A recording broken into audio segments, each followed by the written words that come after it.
Every responsible man here ought to have a will. If you are a man and you have a family, you ought to protect their future.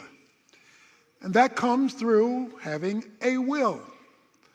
A will is a legal document that says that what you have accumulated in your life, this is how you want it passed on to those that you leave behind.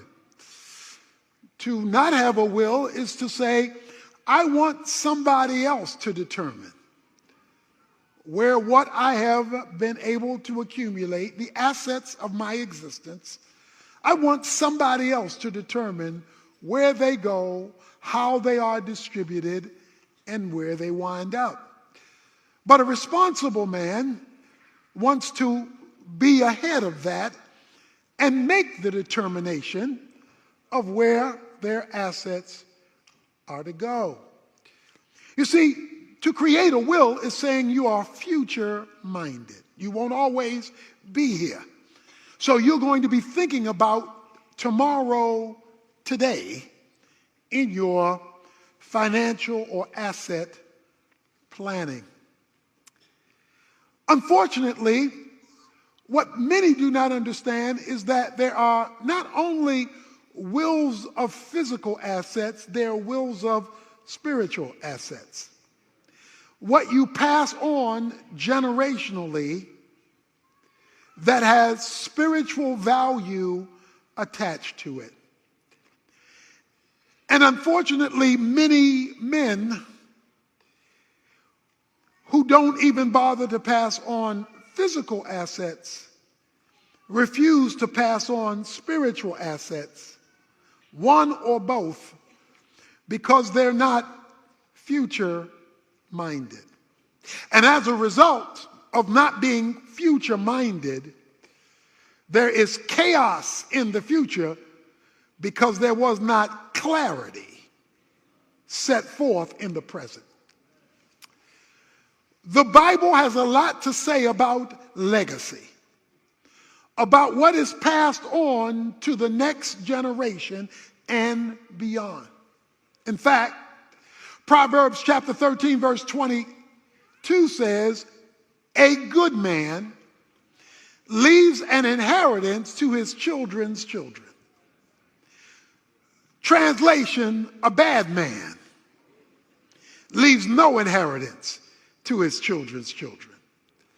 So if there is no future planning, you cannot be dubbed a good man. Because a good man is not only thinking about what's happening with him today, but what will happen on a 3-generational level. He's concerned about today, he's concerned about his children, and then he's concerned about his children's children, his grandchildren. So a man who's not 3-generationally minded, God says is not a good man, because he's not thinking long term. He may only be thinking about today as though tomorrow will never come. So every man, all of us as Christians, but specifically to men, a good man has to be generationally minded at least 3 generations long for God to call you good. In Judges chapter 2, verse 10, it says that there grew up a generation who did not know Joseph, who did not know his God. And as a result, chaos ensued. And when you read the book of Judges, you have a culture in perpetual chaos because there was a transfer of the spiritual baton that did not occur. In fact, the book of Judges says, and every man did that which was right in his own eyes, because there was no king in those days. There was no standard that had been passed on. Today we live in a day of societal chaos. And that chaos can be rooted back to men who refuse to build a spiritual legacy. Men who refuse to man up to God's requirement for biblical manhood. And like it or not, God starts with holding the man responsible for how the legacy works out or does not. God says, I am the God of Abraham, Isaac, and Jacob. He never says, I am the God of Sarah, Rebecca, and Rachel. It's not because he's against the women. It's just that the man was responsible. The whole condemnation of the human race is tied to a man. The Bible says, in Adam, all die. Doesn't say in Adam and Eve. Only in Adam, the man, all die. That is because the man was held responsible. So like it or not, want it or not, that's just the way it is. And so we're introduced in this passage of Scripture to a man named Asher. Asher. Let me tell you a little bit about Asher. Verse 30 says, Asher had 4 sons and 1 daughter. Asher was the father of 5 children.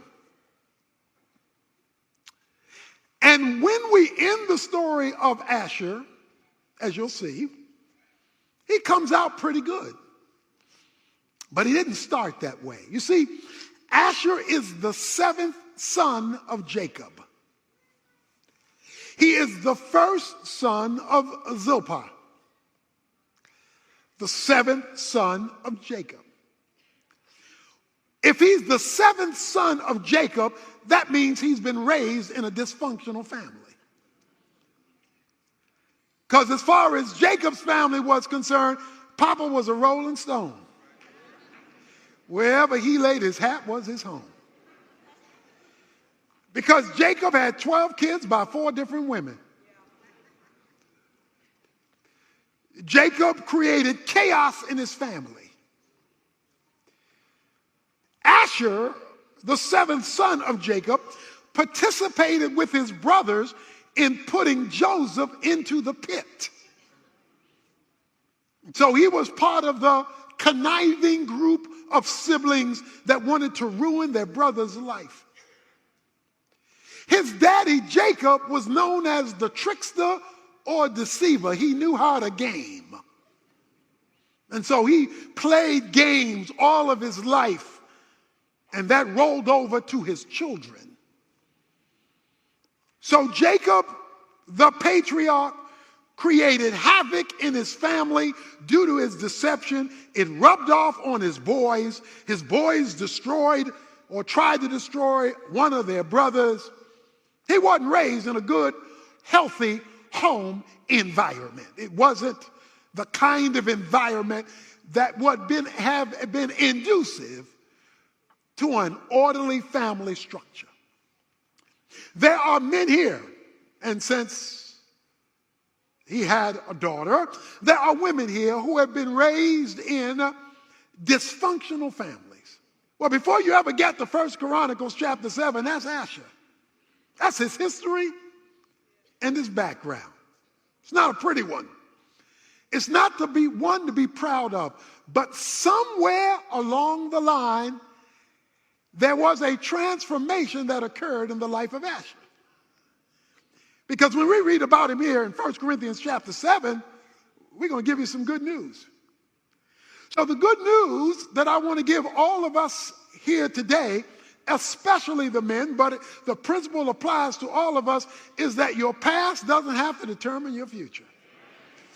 That no matter how messed up your yesterday was, does not have to control what your tomorrow will be like. That you have an option to change your legacy. And that the legacy bequeathed to you does not have to be the legacy you dispense to others. Whether it is your immediate family, whether it's your siblings, or those who come under your influence. Such is the case with the change and transformation that took place in the life of Asher.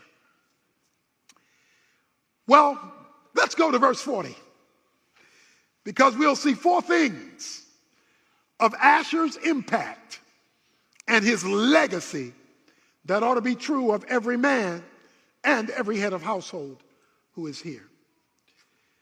All these, verse 40 says, were the sons of Asher, heads of the fathers' houses. Heads of the fathers' houses. His four boys became heads of houses.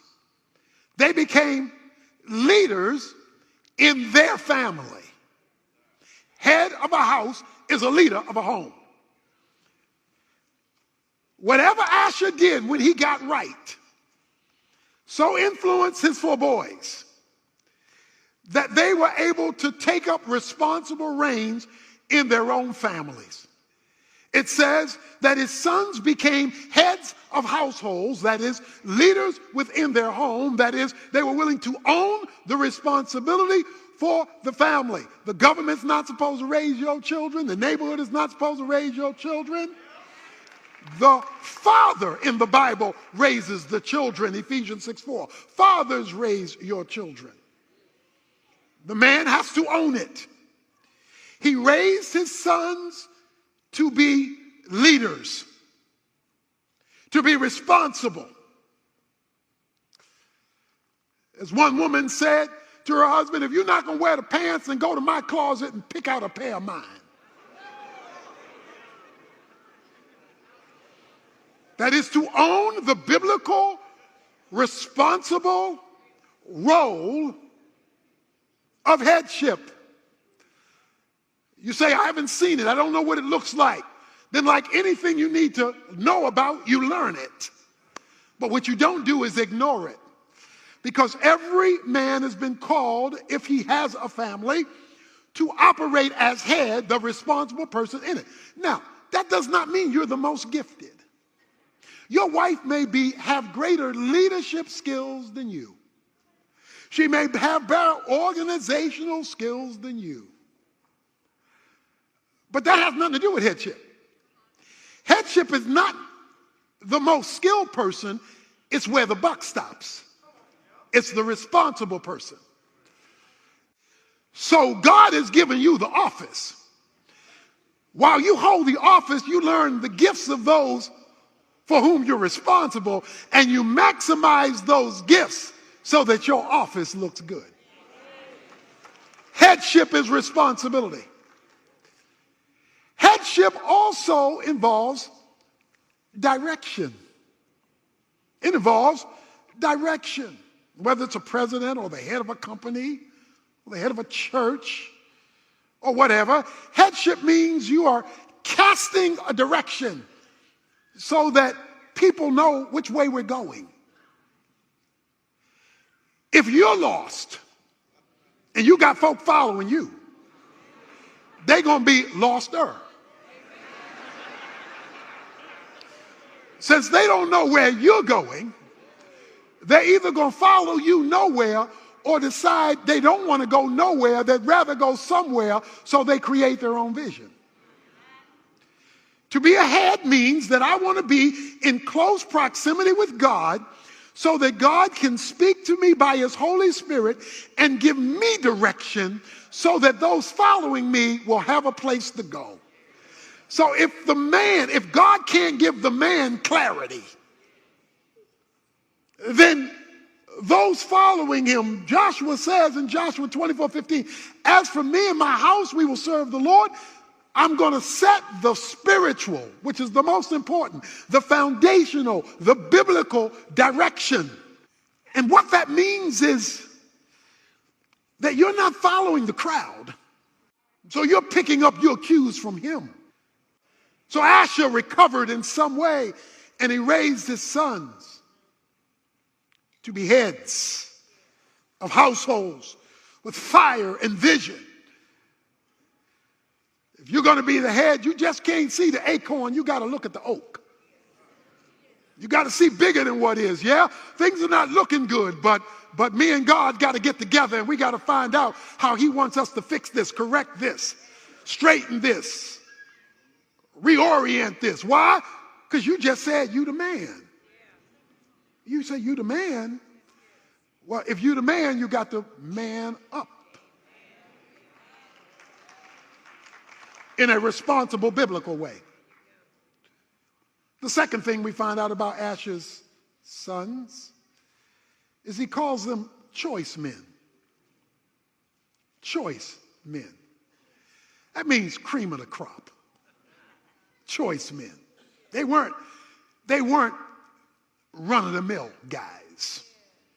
Somehow in his turnaround, he said, my boys are not going to be like everybody else's sons. My boys are not going to just run with the crowd. I'm going to raise up some excellent, choice, cream of the crop boys with one daughter. I'm going to raise them up to be the men that God has created them to be. I'm not going to let them settle. I'm not going to let the boys settle.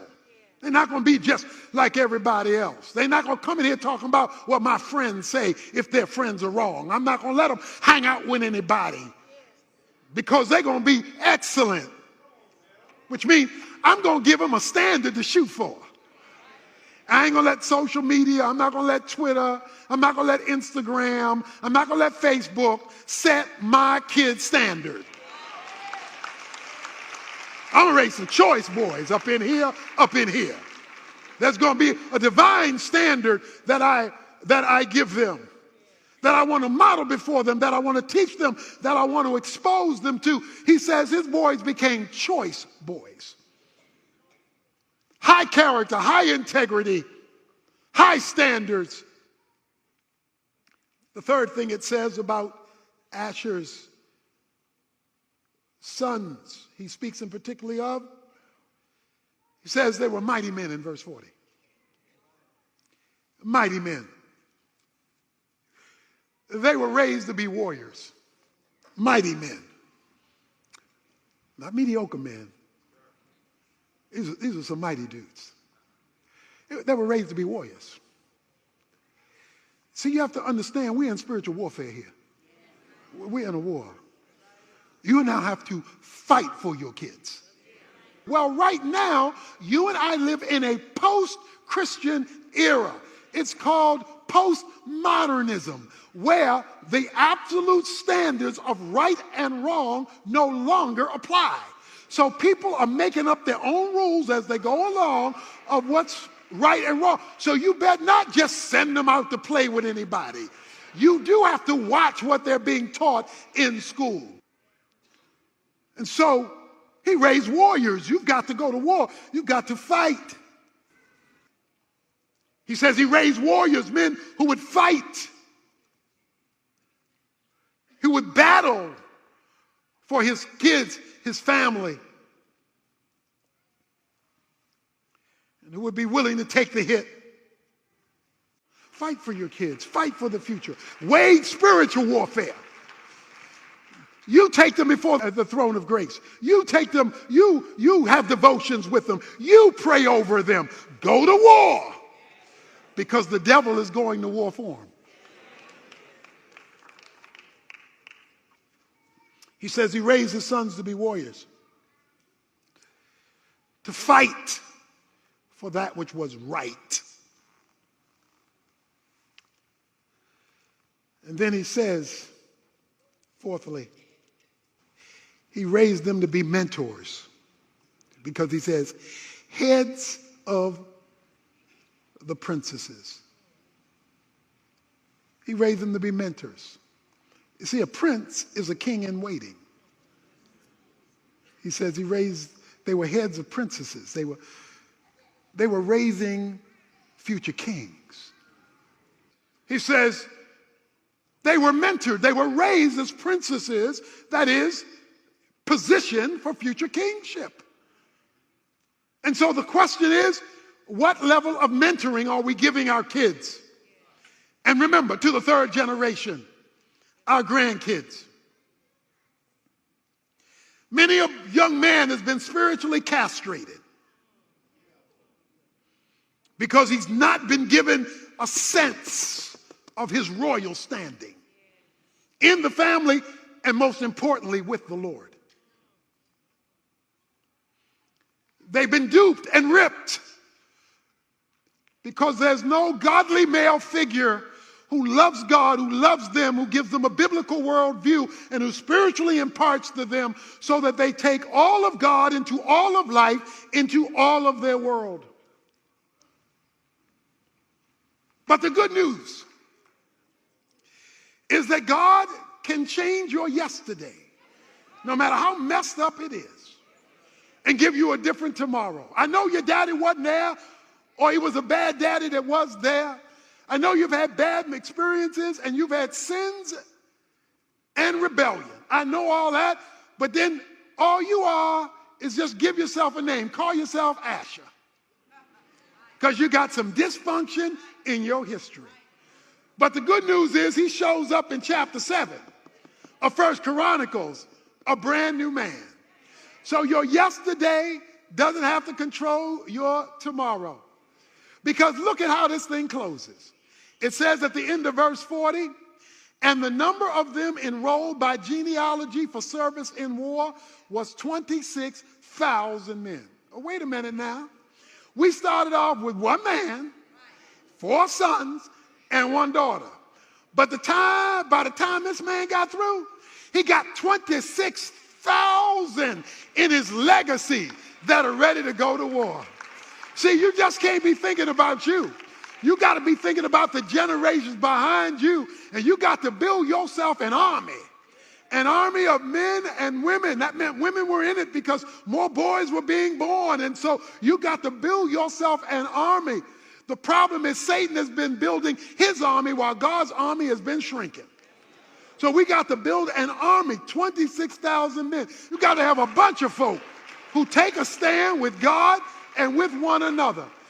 So what God is looking for are men who want to recover, men who want to get back the dignity that God created you with, who want to fulfill the role that God has given you. In Super Bowl 43, when Santonio Holmes caught the pass that won the Super Bowl, don't forget, 1 minute earlier, he had dropped the ball. Ben Roethlisberger threw him the ball and he dropped it. But then Ben Roethlisberger called him back and said, I'm going to throw it to you again, and this time don't drop it. So if you've dropped it yesterday, you got kids you don't live with, kids you sired that you don't talk to, grandkids that you don't know. Okay, you dropped the ball, but God's ready to throw you another pass. And now you got to be willing to catch the ball and move from here. You say, but I wonder whether it's too late. Well, no, it can't be too late. Because in Hebrews chapter 11, verse 21, it says that Jacob, even with his grandchildren, recovered because he blessed his grandchildren while he leaned on his staff just before he died. So if it's too late with your kids, get your grandkids so that you reach them and impact them for time and eternity. When God is ready to give you a new level of experience with him, it comes with a test. Now, the bad news of a test is that it's a test. The good news of a test is that it's preparation for a higher level. And you can really know when God is ready to really move you to the next level, because it will be a final exam. In other words, it'll be a major test. Now we get minor tests, little pop quizzes along the way. But then everybody gets hit with that whopper. That test that seems like it'll knock you over.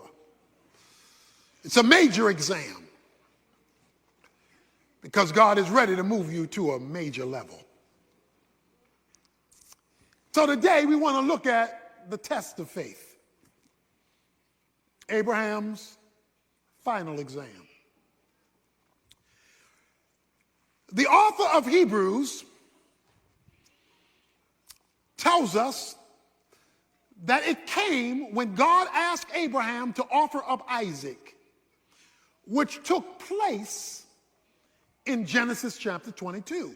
So what he talks about in Hebrews 11 actually took place in Genesis 22, this final exam. He is told to offer up Isaac, who was the promise. So here's when you know it's a major test, because you're getting ready to have a major promotion to a whole nother level. You know it's a major test when it calls for something significant in your life and at the very same time makes absolutely no sense at all.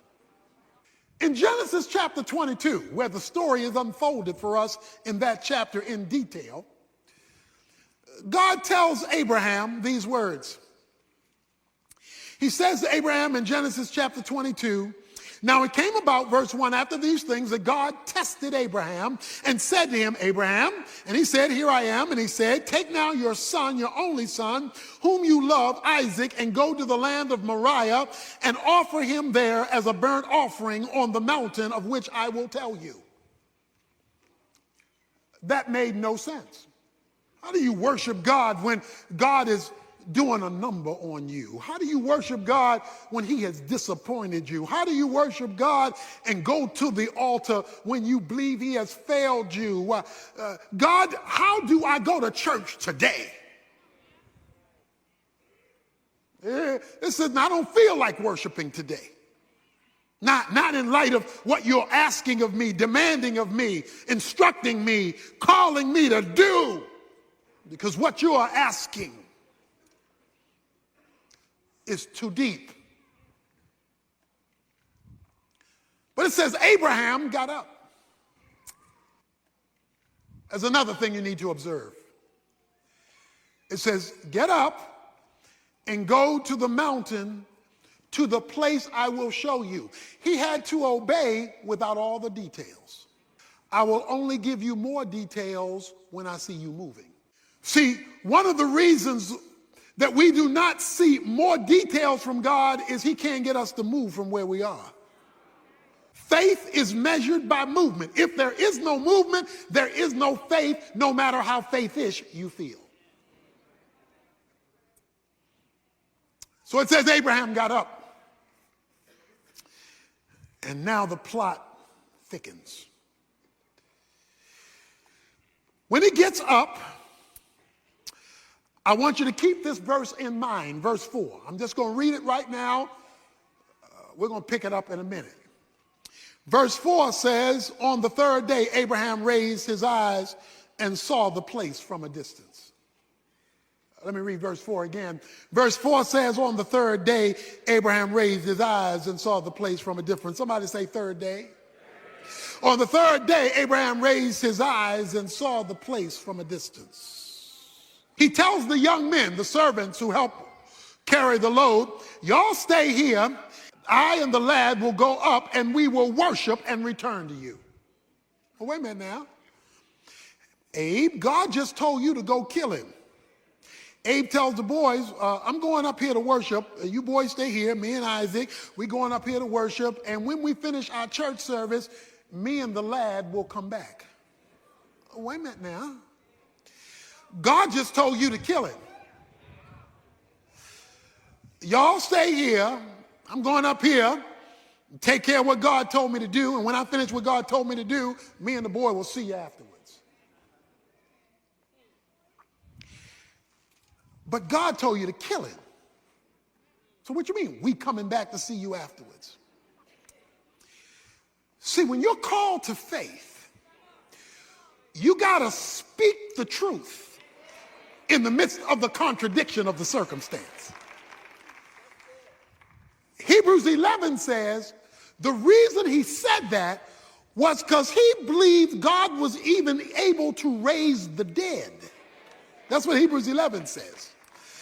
So if I obey you, God, and do what you told me to do, and at the same time believe your promise that you're going to work through Isaac to make a great nation, then I also have to believe, since you don't contradict yourself, that if I do what you tell me to do, you got some kind of miracle you're planning to bring me and this boy back here again. But what made him speak that? Where did this faith confidence come that God could raise the dead?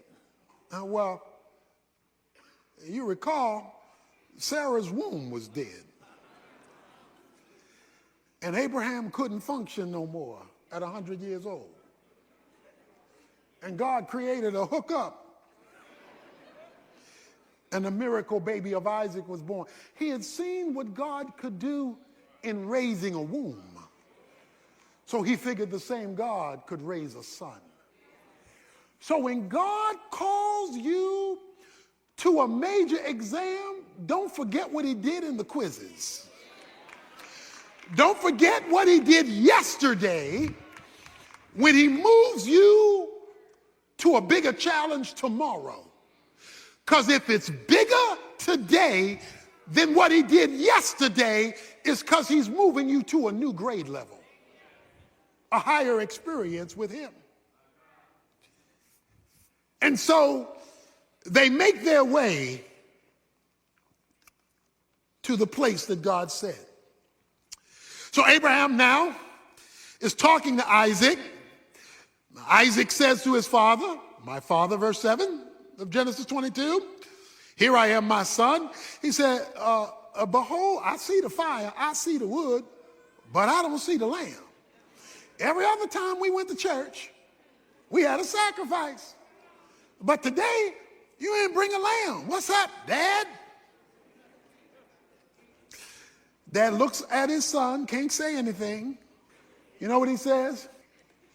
He says, son, God's got to fix this one. The Lord will provide himself because I don't have an answer for you. I don't know how this is going to work out. And when God puts you in a final exam, you don't know how this is going to work out. God has got to do something here because only God has an answer to this dilemma of faith that I'm in. Because this is a midterm or a final. This is not a little pop quiz, and it's confusing. And God's got to provide the solution. And so he takes his son up. He puts him on the altar. Verse 9, he built an altar, arranged the wood, bound his son Isaac, and laid him on the altar on top of the wood. Can you imagine what he's thinking, feeling? And Abraham stretched out his hand and took the knife to slay his son. Because guess what? That was what he was told to do. Verse 11, but the angel of the Lord called to him from heaven and said, that's Jesus in the Old Testament, the angel of the Lord, Abraham, Abraham. Whenever God calls your name twice. See, when he told him to obey, he only called his name once in verse 1, Abraham. But now in the middle of his crisis, he calls his name twice. That means there's something special coming down the pike. Abraham, Abraham. And he said, here I am. Do not, verse 12, stretch your hand out against the lad and do nothing to him. For now I know you fear me, since you have not withheld your son, your only son, from me. Now, I don't know about you, but you should be having a problem right now. And it ought to be a theological problem because God says, now I know. Oh, wait a minute, you God. You're omniscient. Omniscient means all-knowing. You already knew what I would do because you're God. You know yesterday, you know today, and you got prophecy down. You know tomorrow. You know where I came from. You know where I am. You know where I'm going. What do you mean you only know this now? And you're an all-knowing God. Come on, with your knowledge base, I could have stayed in bed. We could have skipped all this because you already know. But that's not what God says. He says, now I know, as though I didn't know before. Because I know it, I'm knowing it now. And I only know it now because of what you just did. So how do we theologically bring together the concept of an all-knowing God and a not knowing something till now? How does that work? Well, I want to share with you today something God does not know. While God knows everything actual and everything potential, he does not know everything experiential. For example, if you were to ask God, what does it feel like to commit a sin? I suggest to you he couldn't answer that question because he's never done it. The reason why God became a man in the person of Jesus Christ, according to the book of Hebrews, is that God became a man in the person of Jesus Christ so he could sympathize with our weaknesses, so he could feel what we go through. The Father knows what you go through. Jesus can feel it. So Jesus the Son can explain to God the Father, who already knows the information, what the information feels like, because he became a man. So what then is being said to Abraham at this moment? He is saying, Abraham, now I know you love me because I see it and feel it. In other words, you have now given me the experience of your love, not merely the verbalization of it.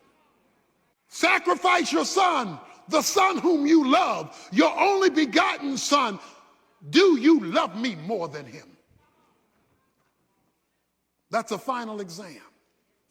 When God calls forth a faith act of love so he can feel it. Now I know. Oh yeah, informationally, yes. Intellectually, yeah. But today I feel your love.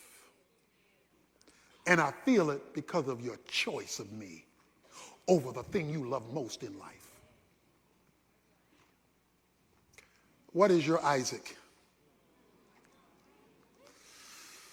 That thing that God can't have because you're too attached to it. And God says, bring it here. We're talking about the test of faith, and we're not talking about a pop quiz now. We're talking about a final exam. Now I know. And there we have it. Watch this. Then Abraham raised his eyes and looked, verse 13, and behold, behind him a ram caught in the thicket by his horns. And Abraham went and took the ram and offered it up for a burnt offering in place of his son. And Abraham called the name of the place Jehovah Jireh. The Lord will provide, as it is said to this day, in the mount of the Lord it will be provided. That's one of the great names of God in Scripture, Jehovah Jireh. Let me talk to you about the word Jireh, provide. The Hebrew word Jireh means to see beforehand. That's a literal translation of Jireh, to see beforehand.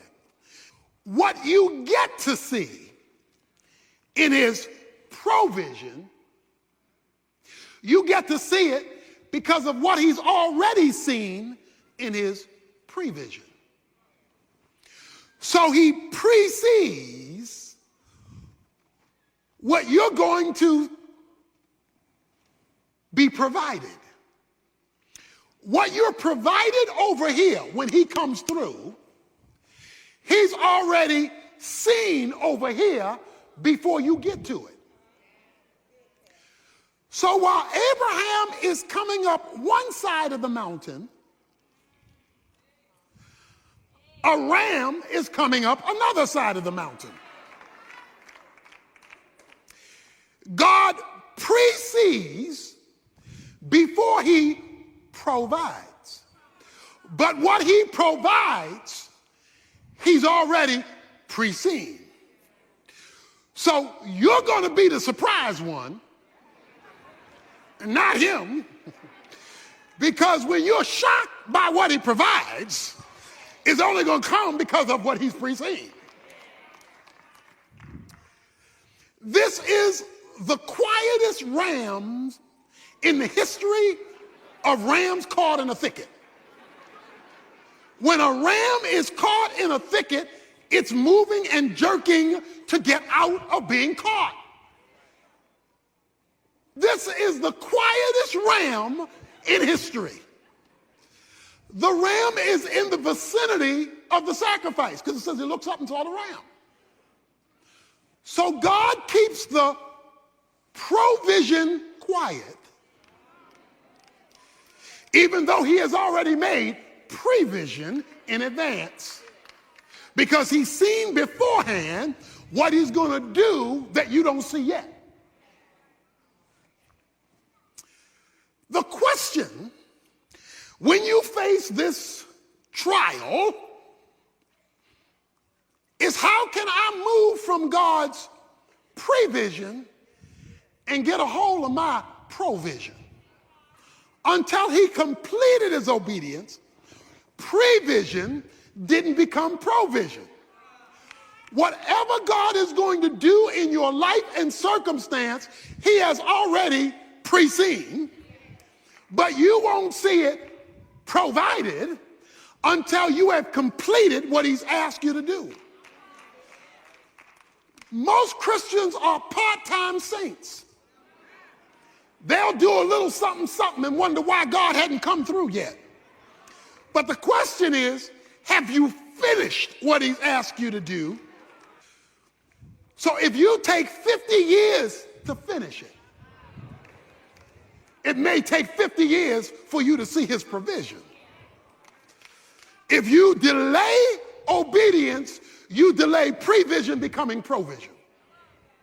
And in James 2, when it talks about faith, it says, by faith, Abraham was justified by works when he offered up Isaac, and he was called a friend of God because he was willing to believe God against the backdrop of the ridiculous.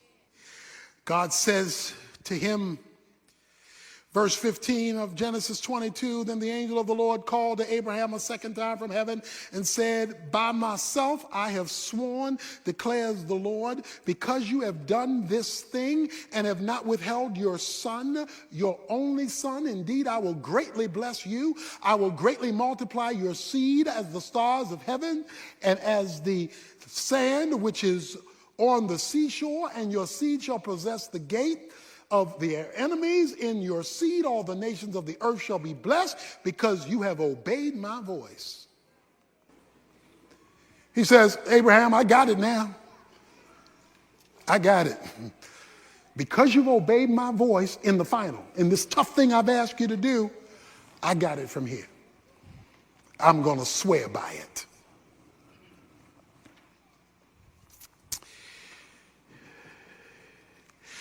The good news here is that Abraham has had failures in his past.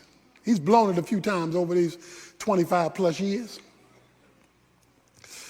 God just gave him retesting.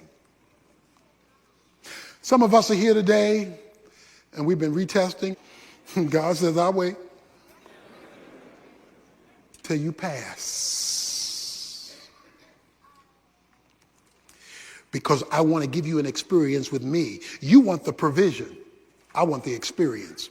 Give me the experience of your commitment, and I'll show you what I can do with rams caught in the thicket, waiting to move when I tell it to.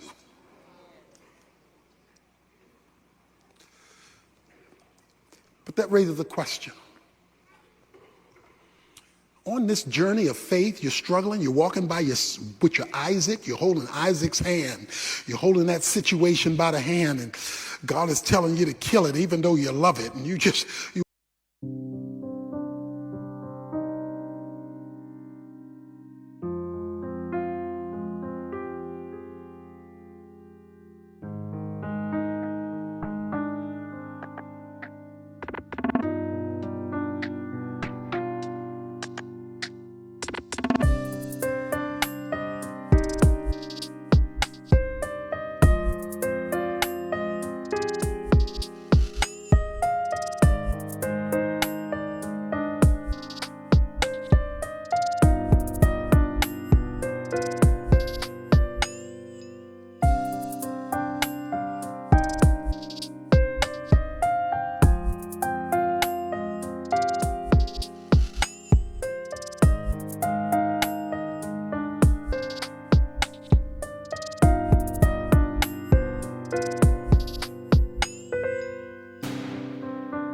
Walking, how do you make it? How do I make it? Because I don't know when God's going to do it. I don't know how God's going to do it. I don't know how am I going to make it?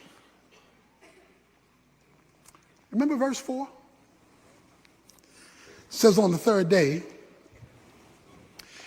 Abraham looked up and he saw the place. In St. John chapter 8, Jesus is talking to the Pharisees. And Jesus is telling them who he is. And Jesus is talking about the fact that he is the Son of God.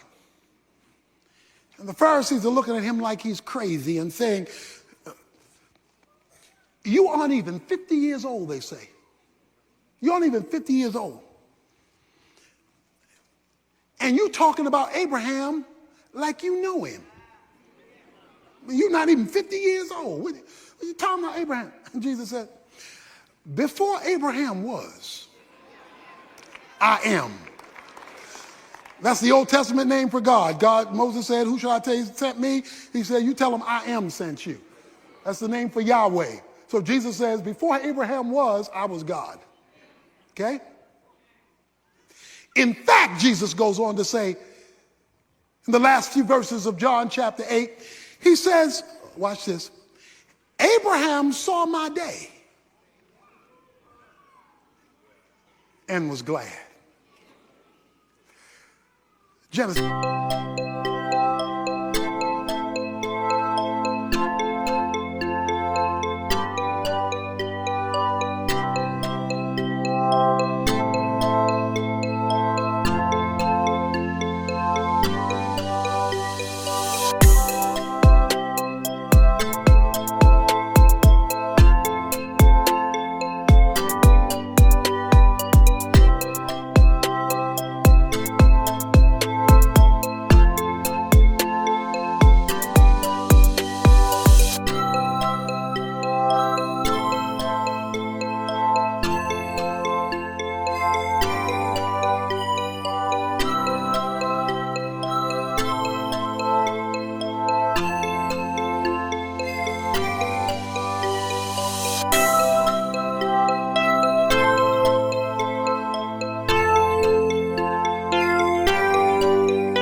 Genesis 22, verse 4.